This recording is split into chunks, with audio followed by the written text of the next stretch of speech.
வணக்கம். இன்றைக்கி நம்ம பார்க்க போகிற சமையல் என்னென்னு பார்த்தீங்கன்னா, ஒரு சூப்பரான இட்லி பிரியாணி எப்படி செய்யலாங்கிறத பார்க்கலாம். மீந்து போன இட்லியில் நம்ம எப்போயுமே உப்புமா தான் பண்ணுவோம். இது மாதிரி பிரியாணியாக செஞ்சு கொடுங்க. வீட்டில் உள்ள பசங்களுக்கு நல்லா விரும்பி சாப்பிடுவாங்க. டேஸ்ட்டும் சூப்பராக இருக்கும். வாங்க அதை எப்படி செய்யலாங்கிறத பார்க்கலாம். இப்போ ஒரு பேன் எடுத்துக்கலாம். இதில் தேவையான அளவுக்கு தேங்காய் எண்ணெய் சேர்த்துக்கலாம். நான் வந்து ஒரு 3 ஸ்பூன் அளவுக்கு தேங்காய் எண்ணெய் விட்டுருக்கேன். தேங்காய் எண்ணெயில் செய்யும்போது டேஸ்ட் நல்லாயிருக்கும். இப்போ இதில் 1 டேபிள் ஸ்பூன் வர மாதிரி நெய் சேர்த்துக்கலாம்.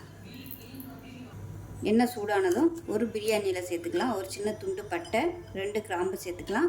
கரம் மசாலா சேர்க்குறதுனால இந்த அளவுக்கு சேர்த்திங்கன்னா போதும், ரொம்ப சேர்க்க வேணாம். இப்போ நல்லா பொரிய ஆரம்பிச்சிருச்சு. மீடியம் சைஸில் ஒரு பெரிய வெங்காயம் நீளமாக நறுக்குனதை சேர்த்துக்கலாம்.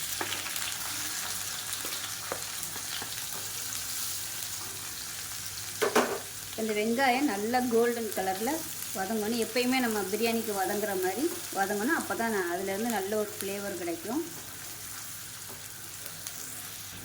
வெங்காயம் வதங்குறதுக்கு உப்பு சேர்த்துக்கலாம். இப்போ பாருங்கள், வெங்காயம் நல்லா கோல்டன் கலரில் வதங்கிடுச்சு. இப்போ அடுப்பு நல்லா குறைச்சி வச்சுக்கிட்டு இஞ்சி பூண்டு பேஸ்ட்டு இல்லை ஒரு 2 டீஸ்பூன் கூட சேர்த்துக்கலாம்.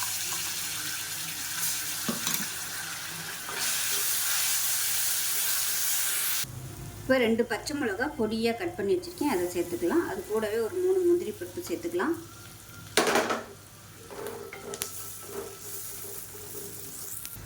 இது கூடவே 1 டேபிள் ஸ்பூன் கேரட் சேர்த்துக்கலாம். இதில் உங்களுக்கு விருப்பப்பட்ட காய்கறிகள் வந்து நீங்கள் சேர்த்துக்கலாம். நான் இன்றைக்கி வெறும் கேரட் மட்டும்தான் சேர்த்துருக்கேன்.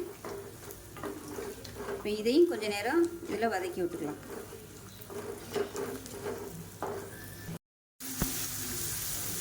இப்போ பார்த்தீங்கன்னா கேரட் நல்லா வதங்கிடுச்சு. இதில் 1 டேபிள் ஸ்பூன் மிளகாத்தூள், 1/4 டேபிள் ஸ்பூன் மஞ்சத்தூள், அதே மாதிரி 1/4 டேபிள் ஸ்பூன் கரம் மசாலா சேர்த்துட்டு நல்லா வதக்கி விட்ருக்கேன். அது கூடவே கொஞ்சம் புதினா கொத்தமல்லியும் போட்டிருக்கேன்.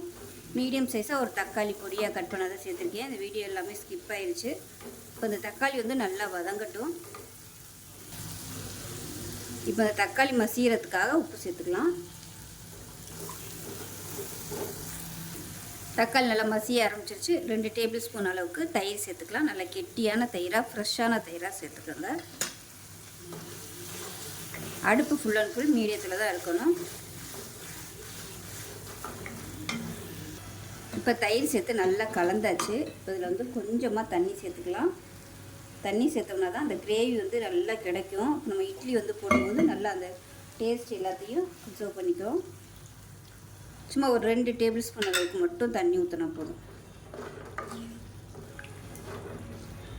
இப்போ இது கூடவே இன்னொரு பொருள், முக்கியமான பொருள், இதுதான் நல்ல ஒரு ரிச்சான டேஸ்ட் கொடுக்க போகுது.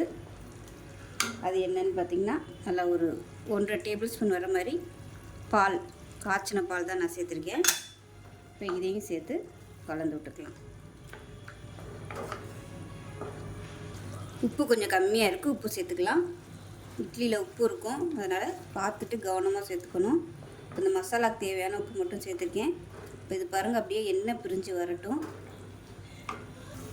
இப்போ பாருங்கள், எண்ணெயெல்லாம் பிரிஞ்சு நல்லா தொக்கு மாதிரி வந்துருச்சு. இந்த ஸ்டேஜில் இட்லி வந்து சுடுதண்ணியில் போட்டு உதுத்து வச்சுருக்கேன். இது வந்து ஒரு 6 இட்லி இருக்கும்.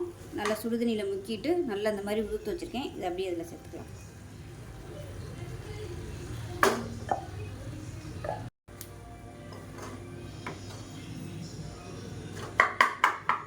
கரண்டி வச்சு இந்த மாதிரி கொத்தி விட்டுக்கணும்.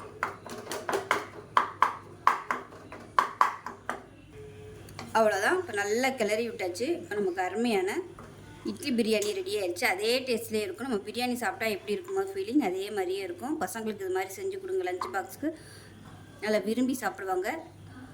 ஸோ இதே மாதிரியே செஞ்சு பாருங்கள். செஞ்சு பார்த்துட்டு எப்படி இருந்துச்சுங்கிறத சொல்லுங்கள். வீடியோ பிடிச்சிச்சின்னா லைக் பண்ணுங்கள், கமெண்ட் பண்ணுங்கள், சேனலை சப்ஸ்கிரைப் பண்ணுங்கள், பக்கத்தில் உள்ள பெல் பட்டனையும் ப்ரெஸ் பண்ணுங்கள். நன்றி.